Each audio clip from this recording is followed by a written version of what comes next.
আসসালামু আলাইকুম রহমতুল্লাহি ওবরকাতুহু। সম্মানিত দর্শক, বিএনপির রাজনীতির যে ভাগ্যের আকাশ, সে আকাশে যে কালবৈশাখীর ঘন কালো মেঘ, সেই মেঘ কোনো অবস্থাতেই কাটছে না। বিএনপির সৌভাগ্যের যে বৃহস্পতি বারবার নড়াচড়া করছে, দূর থেকে বিএনপিকে আকর্ষণ করছে এবং নানাভাবে যাকে বলা হয় বৃহস্পতির আনাগোনা বিএনপির যারা নেতাকর্মী দূর থেকে দেখছে। কিন্তু সেই বৃহস্পতি গ্রহ, সৌভাগ্যের গ্রহ, কাছাকাছি আসতে না আসতেই কোত্থেকে যেন ৩-৪টে শনি সেই শনির দশায় এসে বৃহস্পতিকে তাড়িয়ে দেয়। বিএনপির ভাগ্যের আকাশে পূর্ণিমার চাঁদ উঠে, কোত্থেকে মেঘমালা এসে সেই চাঁদকে আবার যাকে বলা হয় ডুবিয়ে দিয়ে যায়।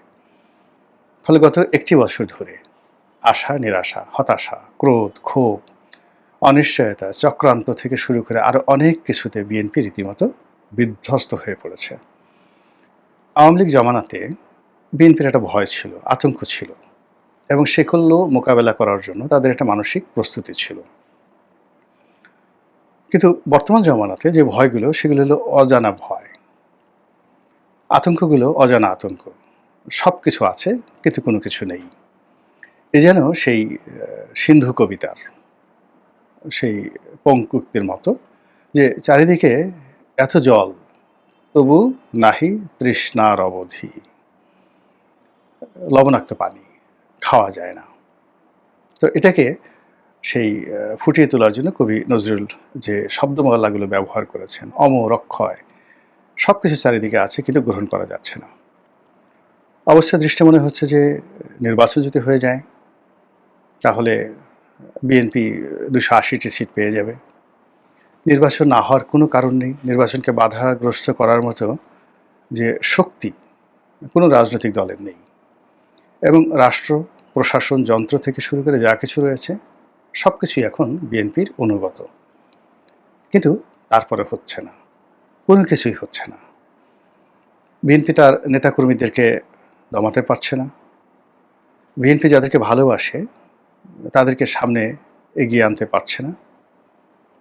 বিএনপি নেতাকর্মীদের যে লোভ, লালসা, কামনা বাসনা, তার সঙ্গে বিএনপি যারা ক্ষমতায় আনতে চায় দলকে, তাদের মধ্যে সমন্বয় হচ্ছে না।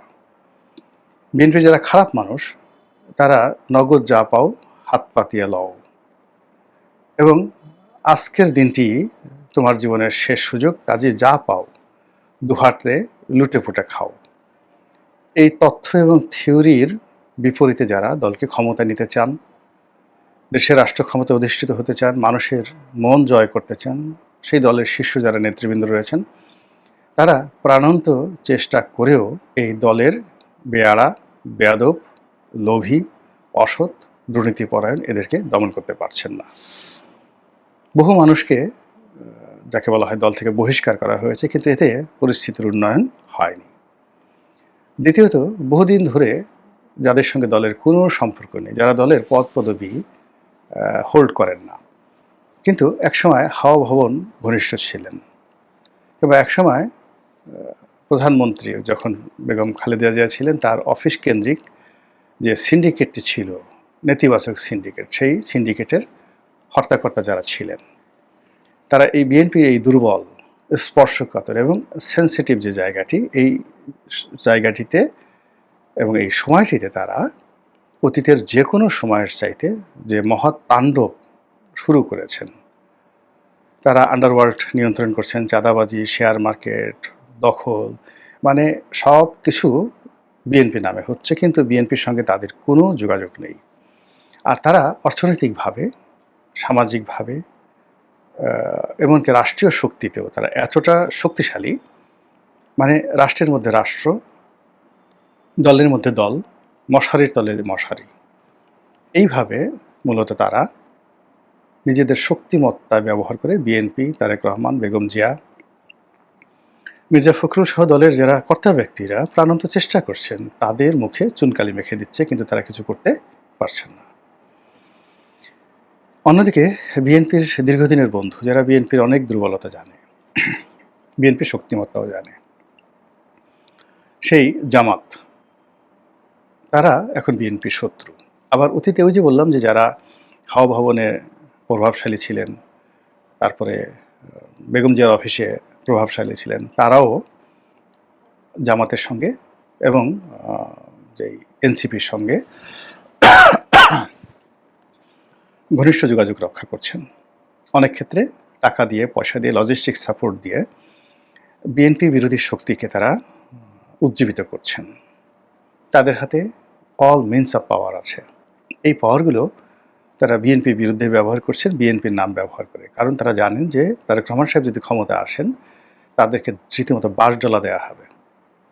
তাদের একেবারে আওয়ামী লীগ জমানাতে তাদের উপর যা করা হয়েছে তার চেয়ে ১০০ গুণ শুধু বাঁশডলা দেওয়া হবে না, বাঁশের সঙ্গে লবণ মেশানো হবে, মরিচ মেশানো হবে, আদা মেশানো হবে, তারপরে সেই বাঁশডলা দেওয়া হবে। এবং বাঁশের মধ্যে শুধু শরীর না, একেবারে শরীরের যে গোপন অঙ্গগুলো ওইটা চাপা বাঁশের মধ্যে ফেলে একটা চাপ দেওয়া হবে, এটা তারা জানেন।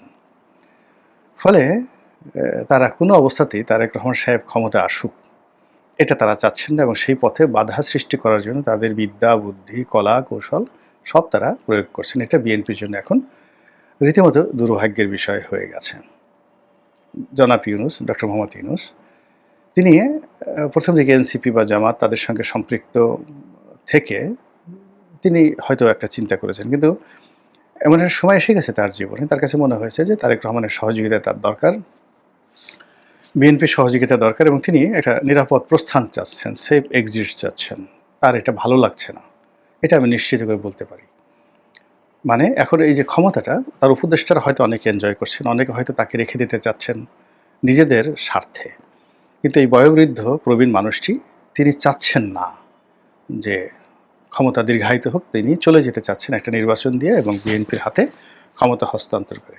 এই ব্যাপারে তিনি নিশ্চিত, এবং তার যারা ঘনিষ্ঠজন রয়েছেন তারাও একমত। আপনি দেখবেন যে এই সরকারের মধ্যে অনেকের চেহারা সুন্দর হয়ে গেছে, যারা সুন্দর হয়ে গেছে চেহারা তারা ক্ষমতা এনজয় করছে, কিন্তু ওনার যারা ঘনিষ্ঠজন, আপনি যদি দেখেন ডক্টর মোহাম্মদ ইউনূস, ওনার যারা প্রেস সচিব আছেন বা প্রেস উইংসে ওনার যারা ঘনিষ্ঠজন আছেন, তাদের সবারই চেহারা খারাপ হয়ে গেছে।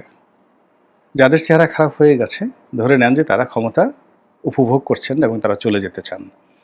আর যাদের চেহারা ভালো হয়ে গেছে, শরীরে মেদ জন্ম নিয়েছে, ভুঁড়ি হয়ে গেছে, তারপরে অনেকের শরীরে নতুন জামা কাপড় উঠেছে, তারা ছলা কলা কৌশল করে দুটো কাজ করার চেষ্টা করছেন, এই ক্ষমতাকে দীর্ঘায়িত করার চেষ্টা করছেন।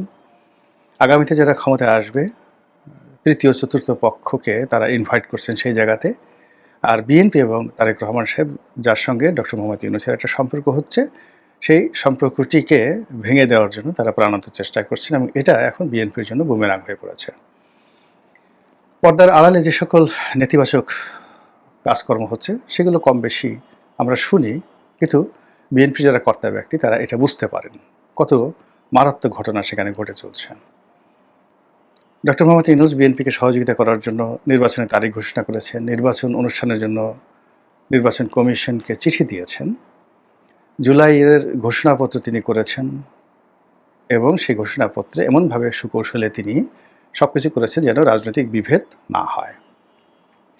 তিনি মঞ্চে তার পাশে মির্জা ফখরুল ইসলাম আলমগীর সাহেবকে রেখেছেন, কিন্তু এটা আলটিমেটলি এখন বুমেরাং হতে শুরু করেছে। ইতিমধ্যে মার্কিন যে সাবেক কূটনীতিবিদ পিটার ডি হাস, বর্তমান যিনি চার্জ দ্য অ্যাফেয়ার্স রয়েছেন তিনি, এরপরে আমেরিকান লবি এবং লবির যারা লোকজন রয়েছেন তারা প্রচণ্ড লম্ফঝম্প শুরু করেছেন। যেদিন 5 তারিখ, আগস্ট মাসের 5 তারিখে জুলাই যে ঘোষণাপত্র সেটি করা হলো, সেদিন ডক্টর মোহাম্মদ ইউনূসের যারা মেন্টর, যারা তাকে ক্ষমতায় বসিয়েছেন, সেই এনসিপির কর্তা ব্যক্তিরা তারা চলে গেলেন মনের কষ্টে, 5 জন শীর্ষ নেতা চলে গেলেন কক্সবাজারে। তারা সেখানে বেশ কয়েকদিন থাকলেন এবং সেখান থেকে এসে তারা মার্কিন রাষ্ট্রদূতের সঙ্গে ফরমাল বৈঠক করলেন, এবং বৈঠক করার পর যেভাবে তারা ঘোষণা দিয়ে দিয়েছেন যে নির্বাচন ফেব্রুয়ারি মাসে হবে না, এবং আরও অন্য কথা তারা বলছেন, এবং বিএনপিকে ইন্ডিকেট করে তারা যে কথা বলার চেষ্টা করছেন যে একটি বিশেষ দলকে ক্ষমতা আনার জন্য বিপ্লব হয়নি।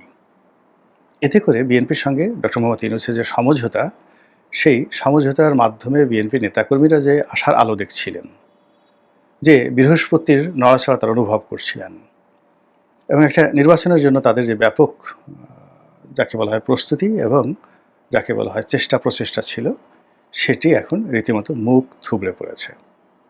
নতুন অনিশ্চয়তা দেখা দিয়েছে। ডক্টর মোহাম্মদ ইউনূস মালয়েশিয়া থেকে ফেরার পর কি হবে এটা বলা যাচ্ছে না। অন্যদিকে এই যে সাম্প্রতিক গত ২-৪ দিনে বিশেষ করে নাসিরুদ্দিন পাটোয়ারী সাহেব যখন বললেন ফেব্রুয়ারি নির্বাচন হবে না, তার আগে তারেক রহমান সাহেব ঘোষণা দিয়েছিলেন যে তিনি খুব দ্রুত বাংলাদেশে আসছেন। এখন এই যে ফেব্রুয়ারি মাসে নির্বাচন হবে না, এনসিপির পক্ষ থেকে এই ঘোষণার পর তারেক রহমান সাহেব নির্বাচন করার জন্য বাংলাদেশে আসবেন কি আসবেন না, আসলে কি হবে, না আসলে কি হবে, এগুলো নিয়ে নানা রকম হিসাব শুরু হয়েছে। আর হিসাব যাই হোক না কেন, সব কিছুই বিএনপির বিপক্ষে চলে গেছে। জাহাঙ্গীরনগর বিশ্ববিদ্যালয়, ঢাকা বিশ্ববিদ্যালয়ের যে সংসদ নির্বাচন, ছাত্র সংসদ নির্বাচন, সেগুলো নিয়ে তোড়জোড় হচ্ছে। ছাত্রদলকে কোণঠাসা করার জন্য সর্বশক্তি নিয়োগ করা হচ্ছে। বিএনপির কর্মকাণ্ড এবং বিএনপির দুর্বলতা, অক্ষমতাকে কটাক্ষ করে নানা রকম পোস্টার, ব্যানার, লিফলেট থেকে শুরু করে সোশ্যাল মাধ্যমে যে ফটো কার্ডগুলো তৈরি করেছে, এগুলো দেখলে বিএনপির মেজাজ গরম হয়ে যায়, মাথা ঠিক থাকে না। ফলে বিএনপির অনেক নেতা যারা মেজাজ হারিয়ে ফেলছেন, কথায় কথায় রাজাকারের বাচ্চা, রাজাকারের নাতিপুতি, আলবদরের নাতিপুতি, এই সমস্ত কথাবার্তা বলছেন, কারো হাত কেটে দিতে চাচ্ছেন। এগুলো আসলে রাগ হয়ে যাওয়া, মানে ক্রোধের কারণে এই জিনিসগুলো হচ্ছে এবং এইটা আস্তে আস্তে বেড়ে যাচ্ছে বিএনপির মধ্যে, এই অধৈর্যটা। আর এই যে বিএনপিকে রাগিয়ে দিতে পারছে, ক্রোধান্বিত করতে পারছে, এটা বিএনপির যারা প্রতিপক্ষ, এটা মনে করছে সেটা তাদের একটা প্রাথমিক বিজয়। এখন এই যে নির্বাচনের সময় সবকিছু যেভাবে ঘনিয়ে আসছে, তারপরে প্রতিদিন যে অযাচিত, অভাবিত এবং অপ্রত্যাশিত ঘটনাগুলো ঘটছে, যা কিনা বিএনপির চলার পথকে, রাজনীতির পথকে কঠিন থেকে কঠিনতর যাকে বলা হয় করে তুলছে। এবং বিএনপি এখন যে ঐতিহাসিক সুযোগটা পেয়েছে, এই সুযোগটি যদি তারা কাজে লাগাতে না পারে, কিংবা এই সুযোগটি যদি তাদের কপালে সেই সৌভাগ্যের তিলক এঁকে দিতে না পারে, তাহলে হয়তো দলটি থাকবে অথবা থাকবে না, অথবা -2 থিওরি বাস্তবায়িত হবে, অথবা আরও অনেক কিছু নেতিবাচক যা আমরা কল্পনাও করতে পারছি না। মহান আল্লাহ আমাদেরকে সবাইকে রহমত দান করুন, বরকত দান করুন এবং এই দেশের প্রতি খাস রহমত বরকত দান করুন। আসসালামু আলাইকুম ওয়া রাহমাতুল্লাহি ওয়া বারাকাতুহু।